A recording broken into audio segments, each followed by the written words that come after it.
Welcome to the Cabral Concept, where board-certified Doctor of Naturopathy, Dr. Stephen Cabral, shares with you exactly how you can reverse aging, take back your health, and live a life full of energy and passion, with new 20-minute episodes every single day to keep you healthy and engaged. Now, here's your host, Dr. Stephen Cabral. Hey everybody, welcome back to the Cabral Concept. Appreciate you coming on back for today's second Cabral HouseCall of the weekend. We're going to be answering more of our community's questions. So each and every weekend, we answer all things wellness, weight gain, weight loss, body transformation, anti-aging, longevity, nutritional supplements, anything that you could imagine related to health, wellness, nutrition, fitness, you name it. So love being able to look at your questions. I'm just opening up the giant document that my team so graciously puts together each and every week. And so what we're going to do is we're going to get to another 5 or 6 of the community's questions right now. First question today. Again, if you want to follow along, head on over to stephencabral.com/2893. You can read all the questions while you're over there. Make sure you pick up a free copy of the Rain Barrel Effect if you haven't already done so. Okay. First question today from Anonymous. It says, "Hi, Dr. Cabral. How much salt should I consume while recovering from adrenal fatigue? I understand it's individual. However, can you give some general guidelines? For example, how much salt did you consume to each meal when you had full-blown Addison's disease? I have to listen to your podcast about salt. You recommend salt to taste. I appreciate that tips, but if I do so, it's like there's no limit for me and I end up over-salting. I get a puffy face, stiff muscles, and feeling discomfort overall. Right now, I'm eating a 1 teaspoon to each meal. My body tolerates this amount okay, but I could easily eat a tablespoon each meal to satisfy my salt cravings. However, then I get the salt overeating symptoms. Salt gives me so much energy. Have a great day." It's a great question. Okay, so you know my general recommendation, and you're right. Use salt to taste. Now, this can obviously be overdone because as you get older, a lot of adults as well, their taste buds don't taste salt as well. And so they oversalt their food. So I do agree. It's a very good point that there has to be general guidelines. So the overall arching answer is that you can almost consume as much salt as you want if you consume enough calcium, magnesium, and potassium to balance that, but also enough water to make sure you're flushing everything through the system. Now you might say if you consume too much water, then you flush out too much sodium. It's true. Everything is about osmotic balance. You're talking about the swollen face and the stiff muscles. Yeah, that's because when you look at it, the dilution of sodium inside the matrix, the cellular matrix, meaning like the gel, the fluid, it's too high. But if it had more water, it'd be fine. So a tablespoon of salt at one meal is way too much salt. So I can say general guidelines, way too much salt. We need to also get in that potassium. So what you may want to do, although I do usually recommend just a little Celtic sea salt, a little pinch, right? Or a little bit of Redmond's real salt or anything like that, or some real Himalayan sea salt. What you want to think about is, okay, am I also getting potassium along with it? So you might want to use an electrolyte, right? So one of the electrolytes that I like, that if I'm using that instead of which I typically just use lime because I like the enzymes from it and the lemon or some sea salt, is Redmond's real salt. So, they make a electrolyte now. It's called Relight. Yeah, and it's pretty good. So the ratio isn't overdoing salt. Now, a lot of people like the electrolyte product Element, right? But that one's a 10-to-1 ratio of salt to potassium. So unless you're a heavy sweater, that's a lot of salt to potassium ratio. So I worry about people not in the right ratio. So I like closer to a 2.5 to maximum 4 of sodium to potassium. So hopefully that gets you started. But a teaspoon at each meal, that's still a lot of sodium. That's a lot of salt. So I don't know if you were, again, I can't give you any medical advice, medical treatment plans, medical cures, medical diagnosis. But I think you're relying too much on salt. So I could spend an hour just on your question. I can't. I can only spend a couple minutes because I want to get through, be respectful to all the other questions. But improving your adrenals is not just about salt. So it's about fixing your gut, Pulling the thorn out of your side, right? Out of your foot. So is it gut issues? Is it heavy metals? Is it high levels of stress? Are you not getting enough sleep? So you need to look at that. Balancing blood sugar. It's another thing. Super important. So I'd be looking at I'd be getting magnesium in. I'd be getting all my electrolytes in. I'd be fixing my gut function, stress. I'd be getting enough vitamin C. I'd probably be using adrenal energy support during the day, 2 at breakfast, 2 at lunch. And I would certainly be using the daily foundational protocol as well. And you can find all these at StephenCabral.com/shop. That's what we use in our practice. Again, you never have to get it at our functional medicine center online, but you just have to get it somewhere. So get it from whoever you trust. All right. Hopefully that helps. And Anonymous, I know you'll find your answer, no doubt about it. But don't go overboard on the sodium, right? There is too much of a good thing. Okay, even though on social media it seems like there's never too much, right? Kelsey says, hello, I've tried many types of diets to help my constipation throughout the years. Low fiber, high fiber, paleo, autoimmune, paleo. I have it when I'm just eating normal, unhealthy foods and when my diet is super clean. I take magnesium daily. What else could I do to help this? What could be the root cause? The only time I haven't had this issue is when I was in France. I had bowel movements very regularly. Okay, so I don't know what happened when you went to France, but I actually asked that question on my private client questionnaire. Because Kelsey, when she goes to France, does not have constipation, although she does every other time. And I would say, Kelsey, what do you eat when you go to France? And you would list your whole diet. And if it was exactly the same, I'd say, oh, interesting. But it's still not high because a lot of people just blame it on the glyphosate, which very well is true in the United States. But maybe you eat the same exact diet and there's no really issue either way. So I'd say, Kelsey, are you a lot more stressed when you're in the US than when you're in France? And she'd be like, yes, absolutely. And I'd say, okay, that's the cause of your constipation. We sometimes think constipation, the cause of it is just food or just fiber or minerals, vitamins. But often it's tension. Some people get tension and it goes to the shoulders and their neck is so tense and they always need a back massage. Other people, it goes to the gut. It makes them nervous or it makes them constipated. And so we call that bowel motility. And you get slower bowel motility, the more tensed and stressed that you are. Not for everybody, but for some. And so my recommendation, Kelsey, is if you haven't run the starter kit, I would run that. It gives you all your mineral levels, your stress levels, your heavy metals, and it gives you your gut function along with your vitamin levels. That's what I would do. You get a customized plan. Of course, you can work on stress, but if you have candida overgrowth or bacterial overgrowth, we can help with that. And then again, temporary solution, sure. We use calming magnesium before bed, full spectrum magnesium during the day, and then we use alkalizing vitamin C upon waking in some warm water, and that can help tremendously. So that'll at least get you started. But I would run your labs to find out exactly. And then if the stress thing hit home, remember, you can't out supplement, out exercise, out anything stress. You still have to work on that component. And I write about that in the Rain Barrel Effect. All right, Jenna is up next. If you had to choose just 1 or 2 supplements to take that can help quiet, fearful, recurring thoughts, what would that be? I really need help quieting my amygdala. Oh, I get it. Totally get it. Okay. So Jenna's having more fearful, worrisome thoughts. Okay. I can only give you 2.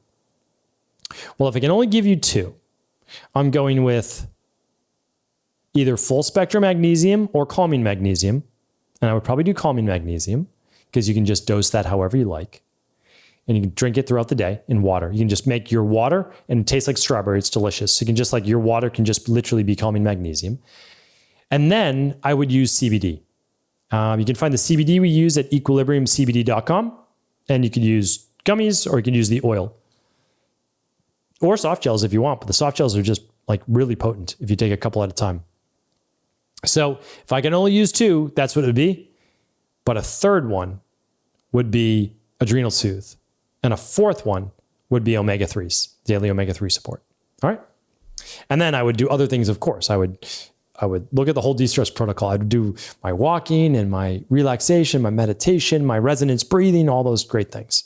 We teach all of that in IHP as well. I can't recommend IHP enough. Even if you're not looking to become a certified health coach, what it can do for you and your family, learning how to go through the de-stress protocol, personalize it for yourself, and run your own at-home labs, I can't recommend it enough. You can find out more about it at integrativehealthpractitioner.org to see if it's the right fit for you.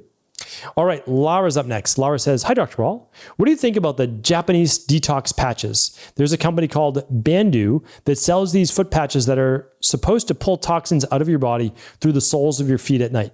The patch could be very dark after the first night, but then after 10 or so, it could be clear already. Could you please look into it if these are any good? Thank you so much for your help. Happy healing to everyone. Thank you, Laura. Appreciate you giving a shout out to the community. You know what? I've seen these so many times and I want to believe. I really do. I want to believe. I want to believe in all these things, but I haven't seen them get lighter over time. That's the issue. It's kind of like heat and sweat always make them look dark, because inside there's herbs and you're basically starting to see those herbs. But I would love it, and maybe people can comment below. Have you ever used basically they stick onto your feet and they contain, let's call them detoxifying herbs, which certainly do work inside your body, and they attach to your feet. And then overnight they help draw out. Now, I'm not saying that they don't work. I'm not saying that. I want to believe. But every recommendation I give is based on, here's what they've been using for thousands of years. Here's what state-of-the-art medicine and research shows.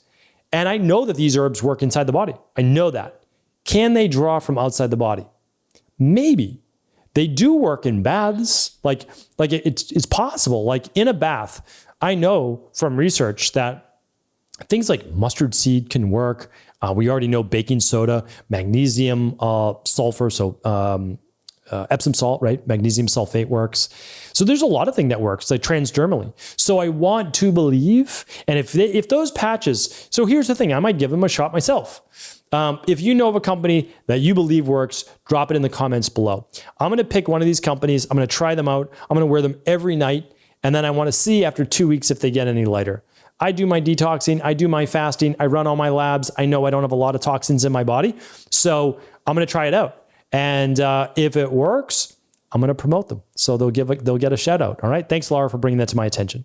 All right. Let's do one more question. It's from Alexandra. Dear teacher, can you please demystify it once forever? Oatmeal or no oatmeal? I know from the course that you are not necessarily against it, but I'm curious why some biohackers are against it. Phytic acid and glucose spike. So client on weight loss should stay away from it, I guess. But I'd like to hear more of your explanation to make some kind of conclusion. All the best. Okay. I've talked about oatmeal, like 24 times. Oatmeal has been eaten forever, like forever.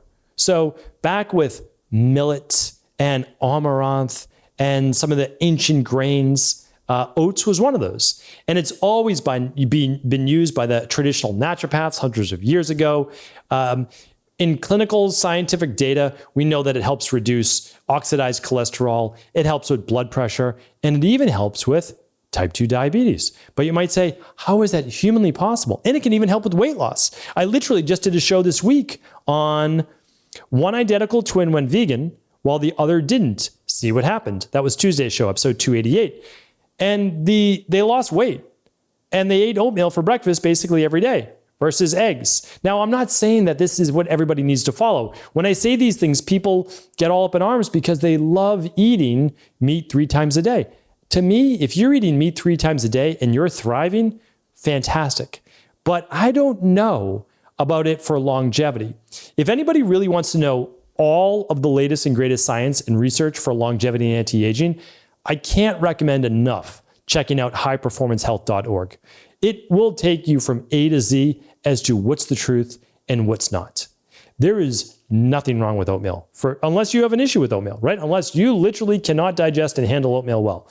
Yes, everybody needs to fix their glucose, their blood sugar levels if that's an issue, right? So we fix that. But I'm talking about like, it does not take humans more than 12 months to get their body back into balance. It doesn't. You can have the worst autoimmune issue. You can have what I had, Addison's disease, POTS, all sorts of issues. You still can get better in 12 months. So all I'm saying is, let's make this the year we get ourselves back into balance. And then we can then look at everything that we can do after that. Now, phytic acid is almost, it's eradicated, not all of it, but eradicated when it's cooked. And you can get sprouted oats as well. But the thing is, phytic acid isn't all bad. I did a podcast a couple years back that literally shows phytic acid in food can help with potentially preventing colon cancer. Biohackers will never tell you about that, right? And then the other one is glucose. Yes, it does increase glucose. But the thing is, your glucose comes back down within 2 to 3 hours. And I'm wondering, from all of the longest lived people who do these and eat these types of foods, their glucose comes up and it comes back down. It's very interesting because that very well may drop cortisol and levels. It can help with leptin and ghrelin and other things as well. So I think that you should be walking around with blood sugar levels elevated all day long? No. Do I think it's an issue to increase your blood sugar after each of your 2 to 3 meals, like main meals per day? No, I don't. I really don't. I mean, I run my own blood labs twice a year. I run my own functional medicine lab tests another 2 times a year. We see somewhere between, we have over 500,000 labs of data. And I don't see oatmeal causing people to become unwell. If anything, the increase in fiber and the other nutrients in it seem to be actually beneficial for all of the 3 main causes of disease and death, which is type 2 diabetes, blood pressure and stroke, cardiovascular issues. So I would take all of social media with a grain of salt. And just because someone says it has phytic acid, so what? So? Oh, it binds up all of your magnesium, zinc. No, it doesn't. It binds up a percentage of that. Now, are you eating phytates with every single meal? Are you not cooking? Are you eating the oats raw? Most people don't eat raw oats. So again, just take everything, what you hear with a grain of salt. That includes this show as well. I'm always, again, remain skeptical, ask questions. The thing is, I just try to stay unbiased because to me, it doesn't matter to me whether you eat oatmeal or don't eat oatmeal. But I would hate for someone not to be able to eat it if they're at a healthy body weight and they're trying to improve their overall cardiovascular longevity by having a little oatmeal a few times a week. I certainly don't think that's an issue. It's never been an issue in history, so we're just making it an issue now. And that's because people like to engage in food wars, like my diet's better than your diet, right? And I think that that's a little silly. So I think that we want to give people the best possible nutritional choices, not limit them too much, and make sure that it's not the only thing they're doing to improve their overall health, right? In the de-stress protocol that I write about in the Rain Barrel Effect, it's diet, exercise, stress reduction, toxin removal, rest, emotional balance, scientifically backed supplements, and a success mindset. Diet is one part of the 8. So hopefully that was helpful. Thank you, Alexandra, for writing in. I appreciate all of the support from this community. I truly do. You're all amazing. I thank you. I'll be back tomorrow with a brand new Mindset and Motivation Monday. Take care. Before you go, I wanted to ask you this question. What if I could teach you in just a couple of hours how to transform your thyroid, hormones, adrenal, cholesterol, blood pressure, blood sugar, weight loss, energy, mood, brain, pregnancy, anti-aging, or many other health-related issues? After 20 years in private practice, after seeing and overseeing 250,000 client appointments, I sincerely feel I have the real-world data and have found the answer you've been searching for. So what I've done is spent hundreds of hours of my own time refining what you need to know in order to uncover your underlying root cause health issues and then begin to rebalance the body and bring it back to a state of robust health and wellness. I'm going to teach you exactly what I do in my private practice so you can understand how you got here and now what you need to do in order to heal. You'll receive all of the important success checklists, protocols, and even ways to customize it to make the program fit your busy life. And you'll get all of this at a fraction of the price. Let me save you the time, money, energy, stress, and frustration of not knowing what to do next. Instead of reading dozens of books on the topic and seeing multiple practitioners, I will condense everything that you need to know in just a few hours of video tutorials that you can watch and listen to anywhere. Together, we will make this healing process an enjoyable one that you can take with you for the rest of your life. I wish you all of the best of health and happiness, and I hope to be able to guide you on your healing journey through my health results accelerators. Simply choose the health imbalance you're currently suffering from, and by the end of today, you'll know what went wrong and how to get well again. I guarantee it. For details, head over now to stephencabral.com/courses.